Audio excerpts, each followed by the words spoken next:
If you grew up in the 1950s, you remember a world that felt safe, familiar, and full of promise.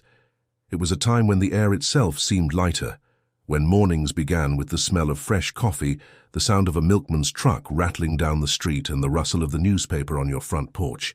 The world had just come out of the shadow of war, and there was a sense, deep and genuine, that life was beginning again. Families were growing, neighborhoods were blooming, and hope hung thick in the air like the scent of lilacs in spring. The 1950s weren't a tea about perfection, though sometimes we remember them that way. They were about possibility. The world was rebuilding itself, one home, one street, one dream at a time.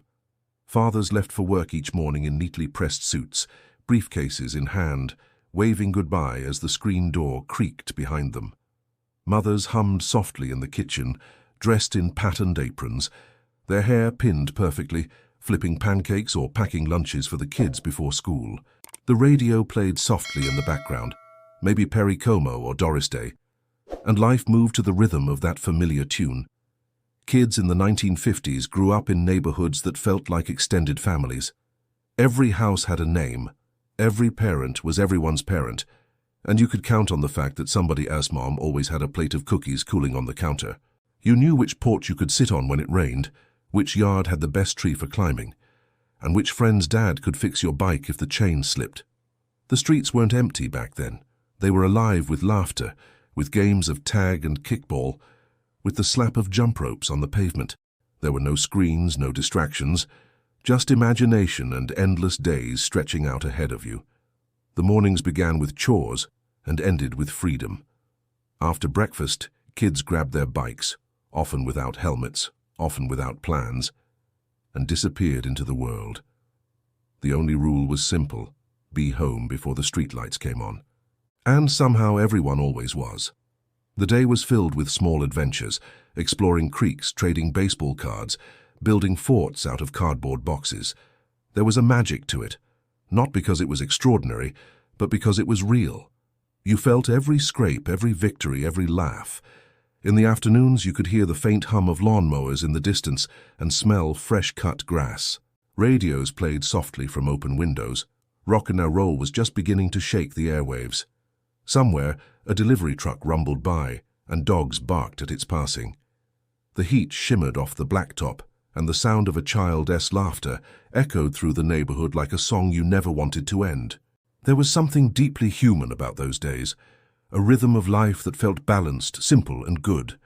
Sundays were sacred, not just for church, but for family. The day began with the chime of church bells and the sight of families walking together down quiet streets, dressed in their Sunday best. Afterward came big family dinners, roast beef, mashed potatoes, green beans, and pies cooling by the window. Grandparents told stories that seemed to belong to another world, stories of hard times, of faith, of perseverance, and children listened with wide eyes, not realizing that those words would stay with them forever.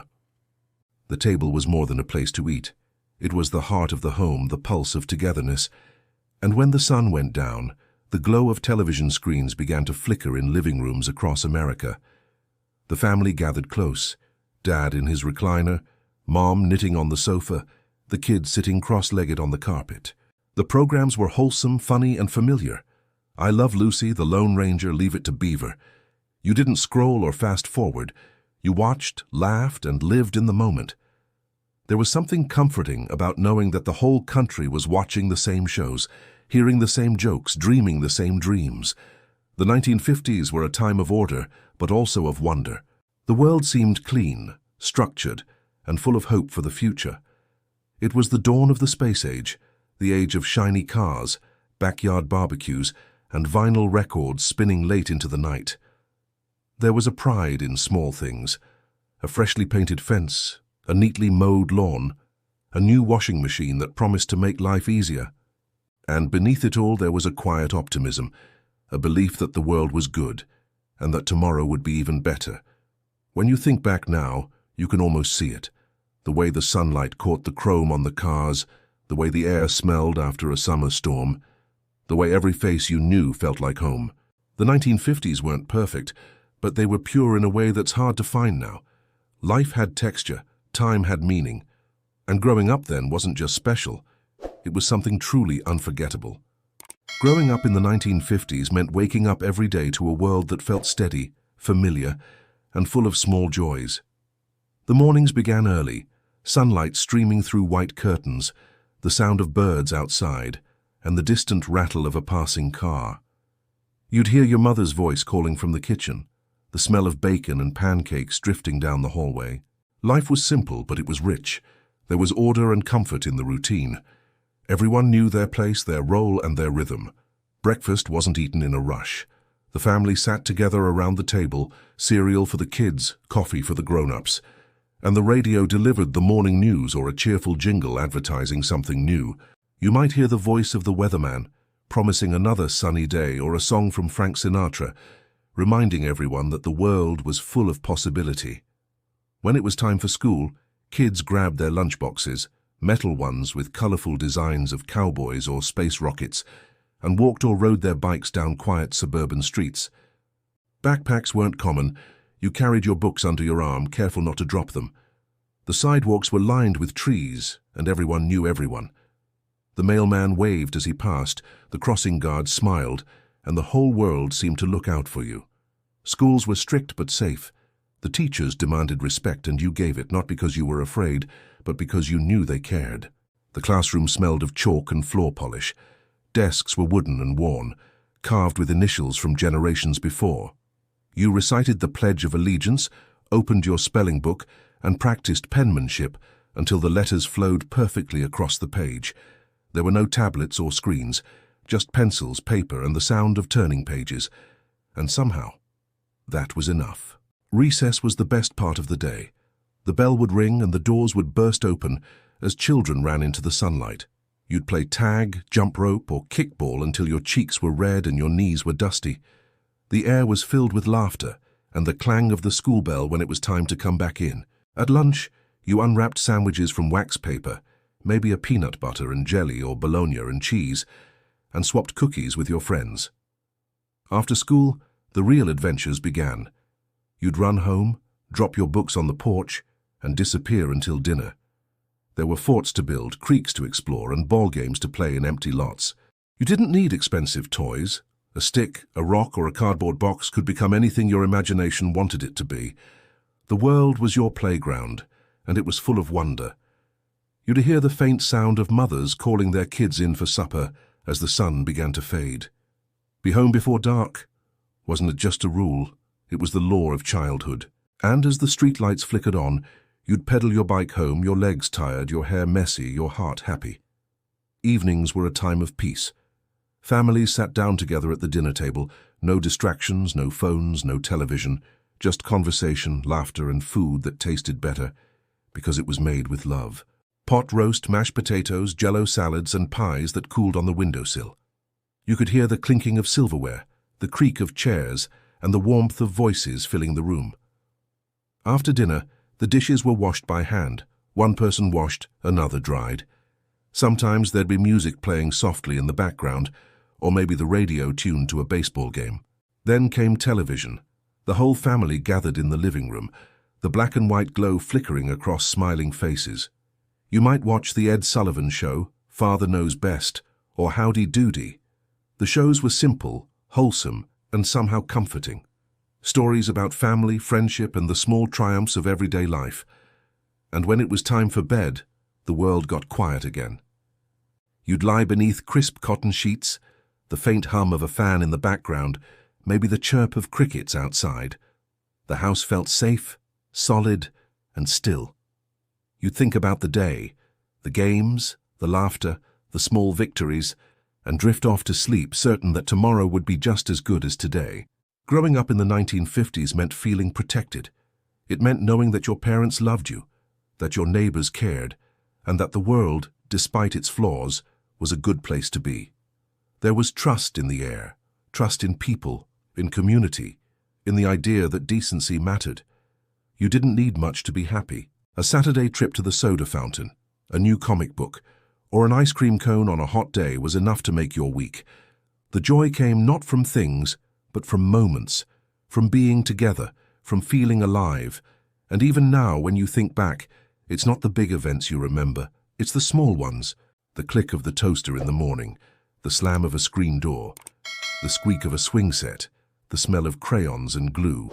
Those little things stay with you because they were the heartbeat of childhood. The 1950s were about more than nostalgia.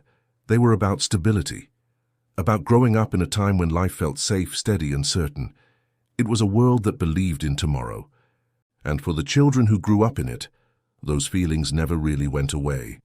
The 1950s were more than just a decade. They were a mood, a rhythm, a promise.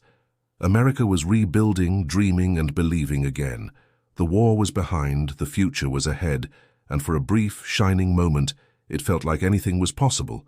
It was a time of innocence and optimism, when even the smallest things seemed extraordinary.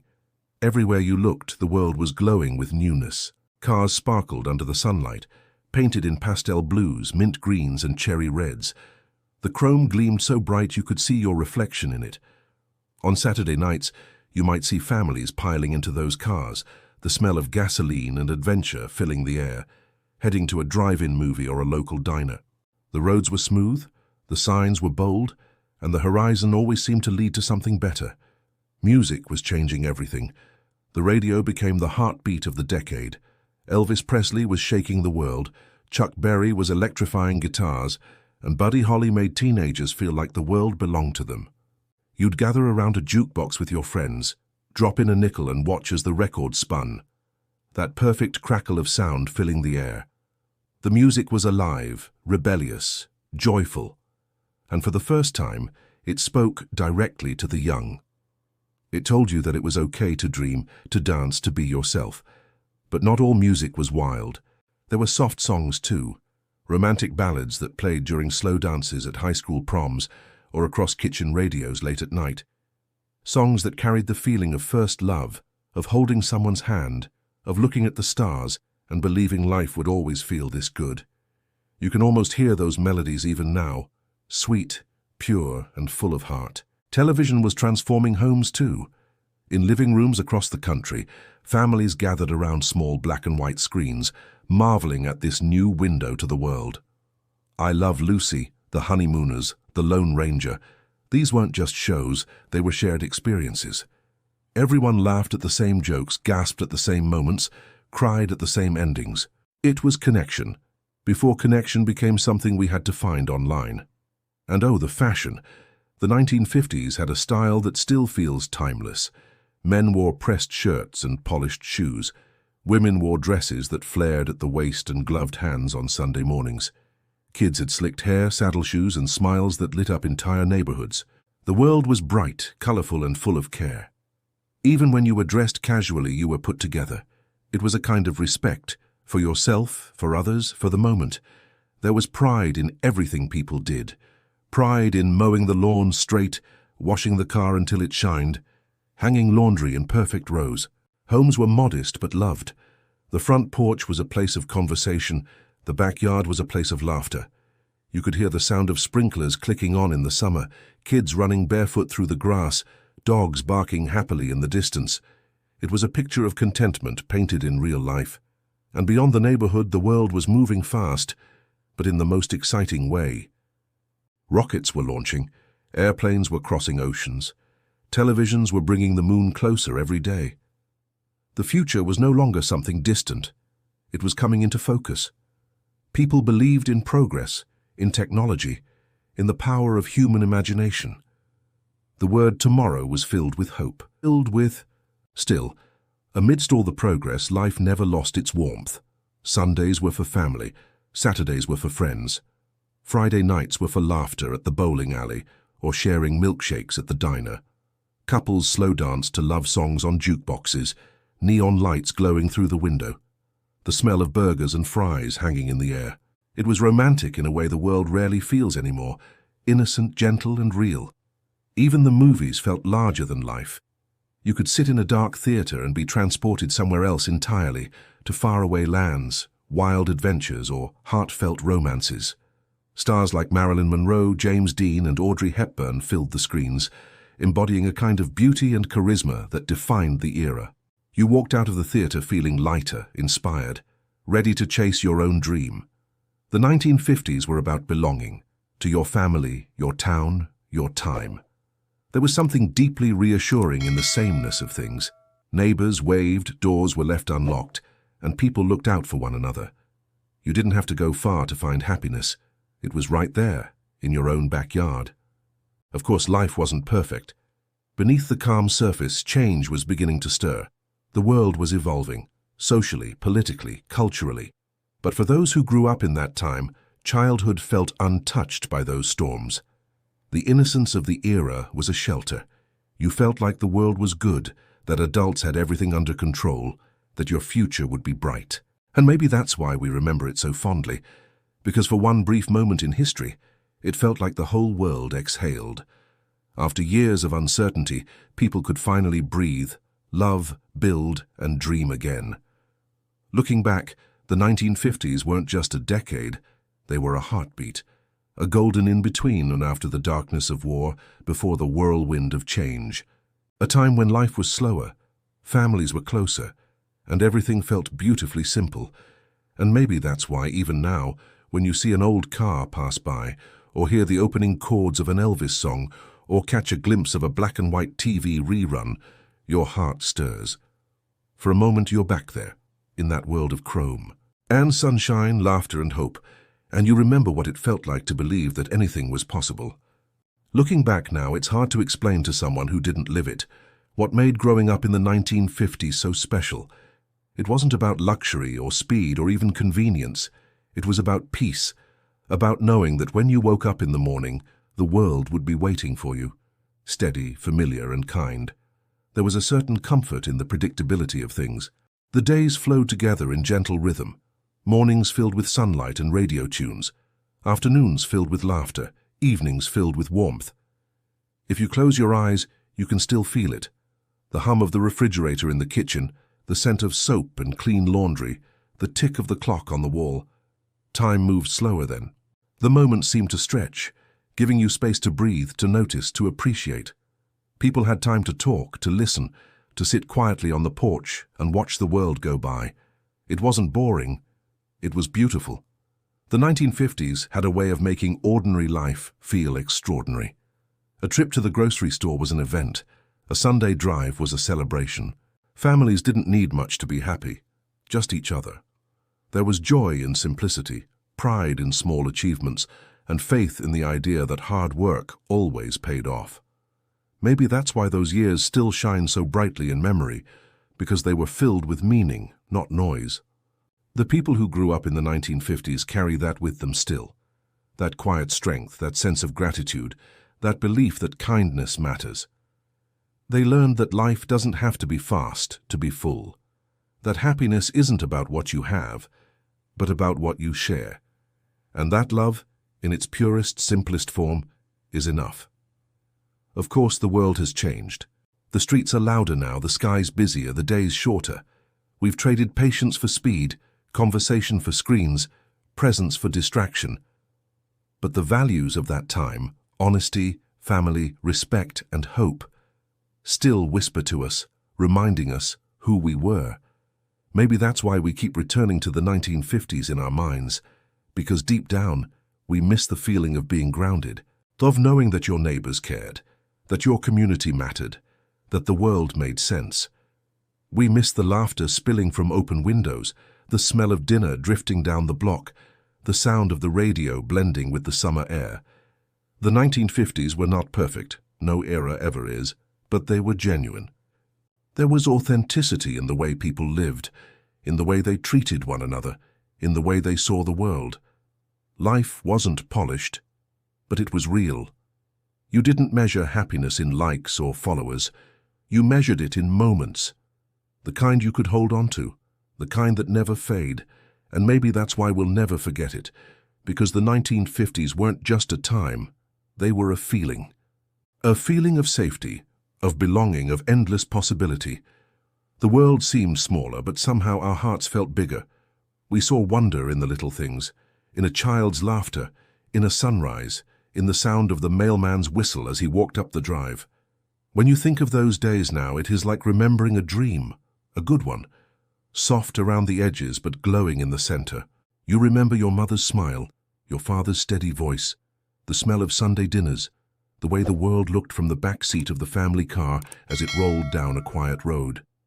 You remember feeling safe and loved and whole. The 1950s taught us something we shouldn't forget, that life's greatest treasures are often the simplest ones. A shared meal, a good song, a warm home, a clear sky. And maybe that is the lesson that decade left behind, that beauty isn't found in the rush but in the pause, in the space between the noise. So when you think back to those golden days, let them remind you not of what's gone, but of what's still possible. The kindness, the warmth, the hope. Those things never truly left. They're still here, waiting for us to notice them again. Because growing up in the 1950s wasn't just special. It was a gift. A moment in time when the world stood still long enough for us to see how beautiful it could be. And maybe, if we listen closely enough, we can still hear it. The laughter, the music, the heartbeat of a simpler world. A world we'll never forget.